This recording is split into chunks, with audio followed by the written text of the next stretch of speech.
Hi friends, నా పేరు Surendra. Welcome back to our channel. Recent ఇయర్స్‌లో విద్యార్థులు చాలా మానసిక ఒత్తిడికి గురై బలవన్మరణాలకు పాల్పడుతున్న సంఘటనలు మనం చూస్తున్నాం. ఎంత బాధ కలిగించే విషయం ఏంటంటే, అవసరమే, కెరీర్ అవసరమే. ఒక మంచి కాలేజీలో సీట్ వస్తే హ్యాపీగా ఫీల్ అవుతారు ఏ పేరెంట్ అయినా. కానీ రాకపోయినా పోయేదేం లేదు అన్న మైండ్ సెట్‌తో మనం ఉండాలి. పిల్లలకు గూడా కొంచెం పేరెంటింగ్ అనేది చాలా అవసరం అనిపించింది. అసలేం జరుగుతుంది?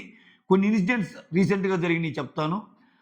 దానికి తోడు నాకు కొంచెం పర్సనల్ ఎక్స్‌పీరియన్స్ ఏవైతే ఉన్నాయో, నా ఫ్యామిలీలో గూడా నాకిద్దరు పాపలున్నారు. సో, వాళ్ళకి నేనెప్పుడు ఏమేం చెప్తుంటానో అది గూడా ఈ వీడియోలో చెప్తుంటాను.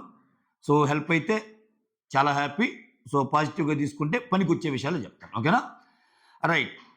కొన్ని విషయాలు అంటే జస్ట్ లాస్ట్ వీక్ ఐఐటీ కాన్పూర్‌లో ఒక పీహెచ్‌డీ స్కాలర్ ఇదే మానసిక ఒత్తిడితో బలవన్మరణానికి పాల్పడ్డాడు. ఇది ఐఐటీస్‌లో కాన్పూర్‌లో అసలేం జరుగుతుందని ఎందుకు మాట్లాడుకోవాల్సొస్తుందంటే 1 మంత్ గ్యాప్‌లోనే ఇద్దరు చనిపోయారు. లీ లాస్ట్ కపుల్ ఆఫ్ ఇయర్స్‌లో ఓవరాల్‌గా ఒక అరౌండ్ 30 మెంబర్స్ అలా చనిపోతే దాంట్లో 9 మెంబర్స్ ఐఐటీ కాన్పూర్ నుంచే. ఏది లాస్ట్ కపుల్ ఆఫ్ ఇయర్స్‌లో. అంటే 1/3 మెంబర్స్ ఐఐటీలో జరుగుతున్న వాటిల్లో కాన్పూర్‌లో ఉన్నాయి. దీనికోసం గవర్నమెంట్ గూడా కేంద్ర మంత్రిత్వ శాఖ ఎడ్యుకేషన్‌కి సంబంధించిన ఒక శాఖ త్రిసభ్య కమిటీ, ఒక 3 మెంబర్స్‌తో కూడిన కమిటీనేసింది. అసలు ఎందుకు జరుగుతున్నాయి ఏంటని వాళ్ళు రిపోర్ట్ తీసుకుంటారు. ఇదంతా ఓకే. ఈ అబ్బాయి PhD scholar Ram Swaroop. PhD scholar అనమాట ఈ అబ్బాయి పేరు. నేను నాట్ ఓన్లీ ఐఐటీస్ అండి. నిన్న లేదు నిన్న అనుకుంటాను. ఆంధ్ర యూనివర్సిటీలో ఒక అబ్బాయి ఎంసీఏ చదువుతున్న అబ్బాయి ఇట్లా నేనింకా సెటిల్ అవ్వాలా లేదా కెరీర్ పరంగా చాలా ఇదైపోయి ఇంకొక అబ్బాయి చనిపోయాడు అలా. అంటే ఎందుకు ఇలా అవుతున్నాయంటే కాంపిటీటివ్ స్పిరిట్, ఒత్తిడి. యెస్. చదువుకునేదే మంచిగా సెటిల్ అవ్వటానికి ఇదంతా ఓకే. కానీ దాన్ని మన ప్రాణం మీదకి తెచ్చేంత ఉండకూడదు అని గైడ్ చేయటంలో more than teachers, more than professors, more than lecturers parenting చాలా ఇంపార్టెంట్ అంట నేనైతే. ఎందుకంటే ఓకే, మీ అబ్బాయినో, అమ్మాయినో ఇంటర్మీడియేట్ తర్వాత బీటెక్ చేర్పియటానికి రకరకాలు కొంతమంది ఐఐటీలో ఏస్తారు, కొంతమంది నీట్‌లో ఏస్తారు, కొంతమంది లైక్ సీఏ సైడ్ వెళ్ళాలనుకున్నోళ్ళు వాళ్ళు వేరేగా ఉంటది. లైక్ హిస్టరీ సైడ్ వెళ్ళాలనుకున్న గ్రూప్స్ ప్రిపేర్ అయ్యేటప్పుడు వాళ్ళ సైడ్‌గా ఉంటది. రకరకాలుగా ఉంటాయి. అయితే ఈ ప్రాసెస్‌లో మీరు చెప్పాల్సింది ఏందంటే, యెస్, బాగా చదువుకోండి. అలా అని చెప్పి నువ్వు చదవలేకపోయినా, నీ కష్టం నువ్వు చేసి రిజల్ట్స్ రాలేకపోయినా ఏమీ కాదు అనే ఒక డైలాగ్‌ని మీరు ఫ్రీక్వెంట్‌గా చెప్తా ఉండాలి. ఎందుకంటే చాలా సెన్సిటివ్‌గా ఉన్నారు అబ్బాయిలు గాని, అమ్మాయిలు గాని. అంటే ఈ మీరు పేరెంటింగ్‌గా మీరు చెప్పకపోతే ఏమైద్దంటే, ఆ కాలేజీలో చదివే మార్కుల్లో పక్కనోళ్ళతో కంపేర్ చేసుకోవటం, లేకపోతే పక్కనోళ్ళతో ఎంతసేపటికి ఏం జరుగుతుందో ఏంటో అని అనటం. నాకు తక్కువొస్తే మా ఇంట్లో వాళ్ళు ఏమనుకుంటారు అని అనుకోవటం. ఇవన్నీ ఫస్ట్ ఆఫ్ ఆల్ ఆ భయాన్ని చంపేయండి. నీకేం కాదు, నీకే మార్కులొచ్చినా ఏం కాదమ్మా, మేమున్నాం. ఓకే. లైఫ్ అంటే చాలా ఉంది. లైఫ్ అంటే ఒక్క ఐఐటీ, నీట్, ఇంకొకటి గ్రూప్స్ ఇంకొకటే కాదు. చాలా చాలా చాలా లైఫ్ ఉంది. అవకాశాలు మెండుగా ఉన్నాయి అన్నట్టు చెప్పండి. ఎడ్యుకేట్ చేయండి. అంటే ఏ పుస్తకాల్లో ఉండవు. ఇటువంటి మాటలు ఓన్లీ పేరెంట్సే చెప్పాలి అంతే. చెప్పి వాళ్ళ మైండ్స్ స్ట్రాంగ్‌గా చేయండి. అలా అని చెప్పి ఎంతొచ్చినా ఏం కాదంటే అదొక అదొక అదొక టెక్నిక్ ఉంటదండి. బాగా చదివే విధంగానే చెప్పండి. చదువుతానే బాగా ట్రై చేయి. ట్రై చేసినా గాని రాకపోతే వదిలేయి. ఇట్లా ఉండాలి. అంతేగాని అస్సలు చదవొద్దని కూడా ఏం చెప్పొద్దు. చదవమని చెప్పండి. ఎందుకంటే అంతంత ఖర్చులు పెట్టి, అంతంత అప్పులు తెచ్చి మరీ చదివిస్తున్నారు కొంతమంది పేరెంట్స్. సో, బట్ ఎంత కష్టపడ్డా వాళ్ళకి తగ్గ అవుట్‌పుట్ రాలేకపోవటం వెనకాల వాళ్ళు ఎంత కష్టపడ్డా అందుకోలేకపోతే అంతే అని వదిలేయండి. అంతే తప్పితే దాన్ని ఇంకా ఫోర్స్ చేసి, ప్రెషర్ చేసి ప్రతిరోజు ఇంటికొచ్చాక అదేంది, ఇదేంది అని అడగొద్దు. అంటే అడగొద్దు ఇన్ ది సెన్స్ నేను ఎలా చెప్పాలి ఈ వర్డ్స్ అంటే, ఇప్పుడు సపోజ్ నీకు ఎవ్రీ వీక్ ఎగ్జామ్ జరిగినాయి అబ్బా. మీ వాడికి కొంచెం తక్కువొచ్చినియి. ఓకే. మీ అమ్మాయికి కొంచెం తక్కువొచ్చినియి. ట్రై చేయమ్మా, ట్రై చెయి. అయితే ఓకే. కాకపోతే ఓకే. బట్ నీ వంతు ప్రయత్నం లోపం లేకుండా చెయ్యి. బట్ మార్కులు తక్కువొచ్చినా, ఎక్కువొచ్చినా ఓకే. ఎప్పుడు ఇలాగనే ఉండు. హ్యాపీగానే ఉండు. అంతేగాని దీన్ని మనసులో పెట్టుకొని ఏదేదో చేసుకోవాల్సిన లేకపోతే ఏదేదో అంటే వర్రీ అవ్వాల్సిన అవసరం లేదు అన్నట్టు గైడ్ చేయగలగాలి. ఇప్పుడు రకరకాలు ఇప్పుడు ఫర్ ఎగ్జాంపుల్ ఐఐటీ కాన్పూర్ ఉదంతం తీసుకుంటే తను పీహెచ్‌డీ స్కాలరు. తన చదువుకు సంబంధం లేని మా పనులు గూడా ప్రొఫెసర్స్ చేయించుకునేవాళ్ళంట. ఇప్పుడున్నారు. ప్రతి ఐఐటీలో కౌన్సిలర్స్ ఉంటారు, వెల్‌నెస్ టీమ్స్ ఉంటాయి, అన్నీ ఉంటాయి. కానీ అక్కడ అక్కడ విద్యార్థులు చెప్తుందేందంటే, సో ఏదైతే కౌన్సిలర్ టీమ్స్ ఉన్నారో అవన్నీ ఈ ప్రొఫెసర్స్‌కి రిలేటివ్సేనంట, బంధువులేనంట. సో దానివల్ల మేము చెప్పినా ఉపయోగం లేకుండా పోతుంది అన్నట్టు.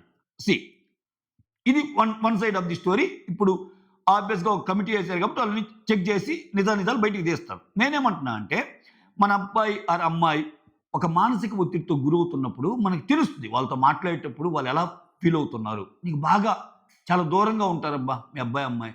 చాలా బాగా ప్రెషర్ ఫీల్ అవుతున్నారనుకో, కాల్ చేసి నువ్వెళ్ళు. లేకపోతే ఆ అమ్మాయిని ఇంటికి పిలువు. లేకపోతే నీకు కుదరకపోతే నీ నీ నీ పనికి బ్రేక్ చేసుకొని మీరు ఒక 3, 4 రోజులు ఎళ్లి మీ అమ్మాయితో గడుపు. మీ అబ్బాయితో గడుపు.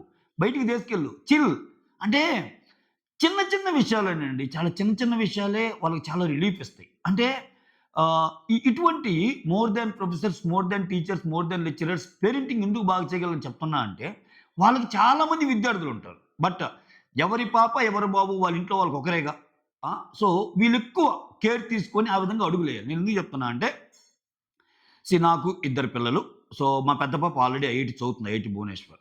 నేను తను ఐఐటీ చదివేటప్పుడు కూడా ఒకటే చెప్పేవాడిని. సో నువ్వు కష్టపడు. వచ్చిందా ఓకే. వస్తే వెల్ అండ్ గుడ్. రాకపోయినా వెల్ అండ్ గుడ్. ఇప్పుడు ఐఐటీ కాకపోతే ఎన్ఐటీ ఉంది. ఎన్ఐటీ కాకపోతే ఎంసెట్ ఉంది. ఎంసెట్ కూడా రాకపోతే ఇంకా నార్మల్ కాలేజ్ బోల్డెన్ని లేవా? ఏమైద్ది? ఇప్పుడు మన బిడ్డలు మన కళ్ళ ముందు హ్యాపీగా చదువుకుంటా, హ్యాపీగా సెటిల్ అవుతా, హ్యాపీగా ముందుకెళ్ళాలనేది మన అభిమతం కావాలి తప్పితే, సో అన్నెసెసరీ ప్రెషర్ వాళ్ళ మీద రుద్ది ఇంకా వాళ్ళకి ఇదే లోకం, ఇది లేకపోతే ఏం లేదు అన్నట్టు బిహేవ్ చేస్తే ఏమైద్దంటే, చివరికి మనమే బాధపడాల్సొస్తది. ఓకే. సో వాళ్ళేదన్నా కొంచెం మెంటల్ డిప్రెషన్‌కైతే. సేమ్ ఇప్పుడు మా పెద్ద బాబుకి వచ్చింది కదా! అందుకే నేను పర్సనల్ విషయాలు చెప్తాను. మా చిన్న పాప కూడా మా పెద్ద బాబుకి ఆల్రెడీ ఐఐటీ క్రాక్ చేసింది కాబట్టి, మా చిన్న పాప ఎంతో కొంత ఉంటది. అక్క క్రాక్ చేసింది కదా! నేను కూడా. నేను తనకు ఒకటే చెప్పా. ఓకే. తను కొన్ని ఎక్కువ గంటలు చదవగలిగింది. నువ్వు చదువుతావా లేవా చెక్ చేసుకో. ఎందుకంటే కొంచెం తిను నాటి అంటే అన్నీ ఉంటది. మా చిన్న పాప ఏందంటే ఆడిద్ది లైక్ గేమ్స్‌లో గాని అన్నిట్లో ఉండేది. 10థ్ దాకా, 10థ్ ఇంటర్మీడియేట్ దాకా. నాకు భయం. ఎందుకు ఇంత ప్రెషర్ ఇది చేయాలని చెప్పి అదే కాలేజీలో వేసినా కానీ నీకు తట్టుకోలేకపోతే నాకు చెప్పమ్మా. ఆ! ఫస్ట్ ఆఫ్ ఆల్ నీకు ర్యాంక్స్ ఇవన్నీ కాదు. నువ్వు ఆ ప్రోగ్రామ్‌కి అలవాటు కాకపోతే నాకు చెప్పు. నేను మారుస్తాను. కొన్ని రోజులు ట్రై చేసింది. చదువుతానంది. చదువుతుంది. అంటే వాళ్ళకిష్టం పరంగా చదివితే ఓకే. ఒకవేళ మీకు ఫీడ్‌బ్యాక్ నాకు చాలా కష్టంగా ఉంది డ్యాడీ అంటే ఖచ్చితంగా నేను ఆ కింద సెక్షన్స్‌కి డిమోట్ చేసేవాడిని. ఇంకా కష్టంగా ఉంటే డిమోట్ చేసేవాడిని. ఎందుకంటే మనకి మన అమ్మాయిలు కదా ముఖ్యం. ఓకే. సో చదువుతానంది, చదివింది, ఎగ్జామ్ రాసింది. తర్వాత ఎప్పుడో రిజల్ట్స్ వస్తాయి. అది స్టోరీ. నేను ఎందుకు చెప్తున్నా అంటే ఈ మాటలు చాలామంది పేరెంట్స్ ఎలా ఉన్నారంటే అందరూ కాదండి కొంతమంది. సో పక్కనోళ్ళతో కంపేర్ చేసుకోవటం మంచిదే. ఇంకొకటేందంటే ఆ కాంపిటీటివ్ స్పిరిట్ ఉండాలి. కానీ నాకిప్పుడు ఇది రాకపోతే, నాకిప్పుడు ఇది జరక్కపోతే ఏమైద్దా అన్న భయం పిల్లలో ఉండకూడదు. అదే మెయిన్ వాళ్ళకి ఆ భయం. అంటే కొంతమంది ఇప్పుడు జనరేషన్స్ కూడా మారుతున్నాయండి. మీరు పాత జనరేషన్స్‌లో గాని చూస్తే మనం మన నాన్నతోని మాట్లాడటానికి చాలా భయపడేవాళ్ళం. అట్‌లీస్ట్ నాకు తెలిసి కొంచెం హగ్ చేసుకొని మాట్లాడాలన్నా అంత ఉండదు. అసలు ఫాదర్ అంటే కొంచెం భయంగా ఉండేది. ఏదో అవసరానికి మనకి అన్నిట్లో బాగా చూస్తారు. కానీ క్లోజ్‌నెస్ అయితే ఉండదు. ఏదైనా ఒక మాట చెప్పాలన్నా భయం. మా నాన్న ఏమనుకుంటాడనే భయం. వాళ్ళు లోపల ప్రేమ ఎంతున్నా అది చూపించే విధానంలో చూపియలేరు. ఈ జనరేషన్ చాలా బెటర్. ఈ జనరేషన్‌లో ఏంది పిల్లల్ని బాగా మనం చూసుకోగలుగుతున్నాము. సో, చాలా క్యాజువల్‌గా ఉంటున్నాము. ఫ్రెండ్లీ బాండ్ ఉంది. చాలా ఉంది. సో, అలా ఉన్నప్పుడు ఏందంటే ఆహ్, ఆ ఫ్రెండ్లీ బాండ్‌లోనే మీరు చాలా విషయాలు చెప్పొచ్చు. చాలా ఎడ్యుకేషన్ నేర్పించొచ్చు. సో, ఎడ్యుకేషన్ అంటే మన పాఠ్య పుస్తకాల్లో ఉండే ఎడ్యుకేషన్ కాదు. లైఫ్‌లో ఎలా ఉండాలి? ఏంటి? నువ్వు బయటికెళ్తున్నావంటే ఎలా ఉండాలి? సో, నువ్వెక్కడికన్నా ఒక గ్రూప్ ఆఫ్ పీపుల్‌తో పిక్నిక్‌కెళ్తున్నావంటే ఎలా ఉండాలి? సొసైటీ బాగాలేదు. నువ్వు జాగ్రత్తగుండాలి. నువ్వు ఎంజాయ్ చెయి. ఎక్కడికైనా వెళ్ళు. కానీ నీ జాగ్రత్తలో నువ్వుండు. ఇటువంటి మాటలు చాలా చాలా చాలా గొప్పగా చెప్పగలగాలి. చెప్పగలిగితే ఏందంటే ఇప్పుడు నువ్వు చెప్పలేదనుకో వాళ్ళకి తెలీదు.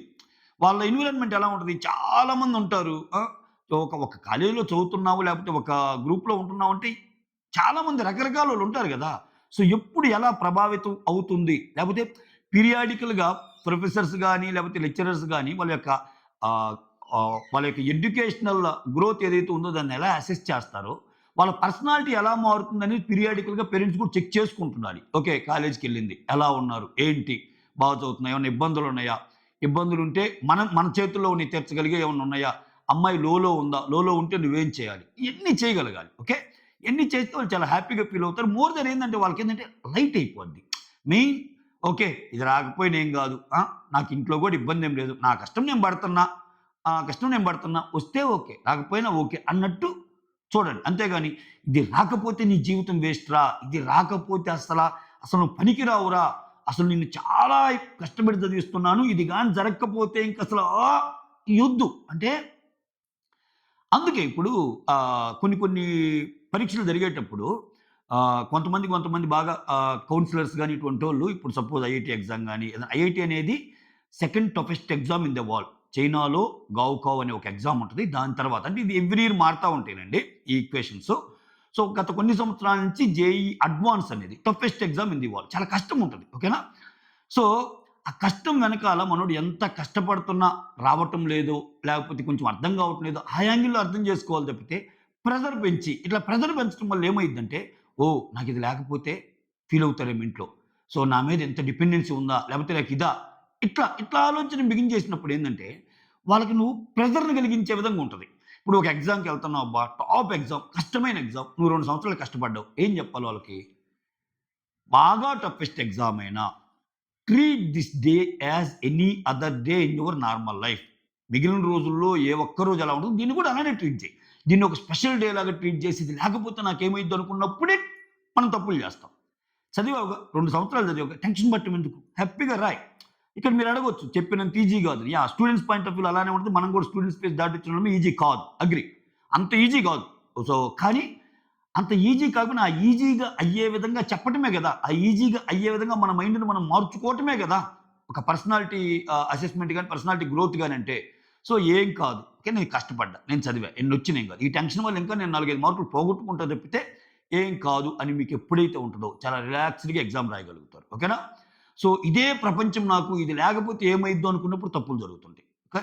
సో ఎందుకో ఇది చేయాలనిపించింది ఈ వీడియో. అంటే రీసెంట్‌గా జరుగుతున్న చాలామంది ఏందంటే అవకాశాలు అన్ని చోట్ల ఉంటాయండి. ఏమిప్పుడు నువ్వు అనుకున్న ఫీల్డ్‌లో అవకాశం రాలేదు. ఇంకో ఫీల్డ్‌లో రాదా? అందరూ బతకటం లేదా? బతకరా? వాళ్ళకున్న తెలివికి, వాళ్ళకున్న చదువుకి ఉంటదిగా. సో, అసలు లైఫ్‌లో నువ్వేం కాకపోయినా ఓకే. నువ్వన్నీ ట్రై చేసావురా. నువ్వు ఫెయిల్ అయిపోయావు. నువ్వు అనుకున్నది ఏం జరగట్లేదు. బట్ స్టిల్ నేను నీకున్నా అని భరోసా మనం ఇవ్వాలి పేరెంట్స్‌గా. యెస్. ఏం కాదురా నువ్వు ఫెయిల్ అయ్యావు. ట్రై చేస్తున్నావు ఫెయిల్ అయ్యావు. నీ తప్పు లేదు నాన్న మేమున్నాం అనే ఒక ధైర్యాన్ని నువ్వు ఎప్పుడిస్తే ఆ ధైర్యం అనేది వాళ్ళకి ఇంకొంచెం పెరిగి ఖచ్చితంగా సెటిల్ అవుతారు. బాగా చదువుతారు. అంతే తప్పితే సో, అసలే వాళ్ళకున్న టెన్షన్స్ మధ్య సో, ఇన్ని ఇదంటే పిల్లలు గదండీ! చిన్న పిల్లలు గదా! సో, ఇటువంటి తప్పిదాలు జరిగే అవకాశం ఉంటది. సో, అందరూ చాలా స్ట్రాంగ్‌గానే ఉంటారు. నేను చెబుతుంది ఆ కొంచెం మంది ఎవరైతే ఉన్నారో, ఆ కొంచెం మందిని మార్చటానికి సో, పేరెంటింగ్ గూడా చాలా అవసరం. సో, ఎప్పటికప్పుడు అబ్జర్వ్ చేస్తూనండి పిల్లల్ని. పిల్లలతో బాగుండండి. పిల్లల్ని ఫ్రెండ్‌లాగా ట్రీట్ చేయండి. పిల్లల్ని ఫ్రెండ్‌లాగా ట్రీట్ చేస్తేనే వాళ్ళ తప్పులు చెప్పండి. సో, ఇప్పుడు నువ్వు ఒక కోపంగా ఒక విషయాన్ని తప్పుగా చెప్తే ఎక్కదేమో. ఒక ఫ్రెండ్లీ మేనర్‌గా చెప్తే ఎక్కిద్ది. నువ్వు కోపంగా ఒక తప్పుని తప్పు చెప్తే భయంతో ఎక్కిద్ది. అమ్మో! నేను ఇలా ఉండాలా? ఇలా ఉంటే మా నాన్న ఇలా అనుకుంటాడా? ఇలా చేయకూడదు అని భయంతో చేసే తప్పులు ఎలా ఉంటాయంటే వాళ్ళ ఆప్షన్స్‌లో చేయటానికి రెడీ అవుతారు. ఈళ్ళకి తెలియకుండా చేయాలి. బట్ తెలియకుండా చేయాలి. అదే నువ్వు ఒక ఫ్రెండ్లీ వైబ్‌గా చెప్పావనుకో ఏ ఒక్కటి నీతో షేర్ చేసుకుంటారు. ఏదైనా నీతో షేర్ చేసుకుంటారు. ఎందుకంటే అది నాకు తెలుసు. నా పిల్లలు నాతో షేర్ చేసుకుంటారు ఏదైనా. ప్రతిరోజు జరిగింది. సో, అలానే ఓకే. జాగ్రత్తగా ఉండండి విద్యార్థులు గూడా. లైఫ్ ఏమి ఇంతటితో ఏమీ ఇది కాలేదు. ఓకే. దీంతోనే ఏమి అయిపోదు. So, that's all. Thank you so much for watching my video. Signing off me Surendra.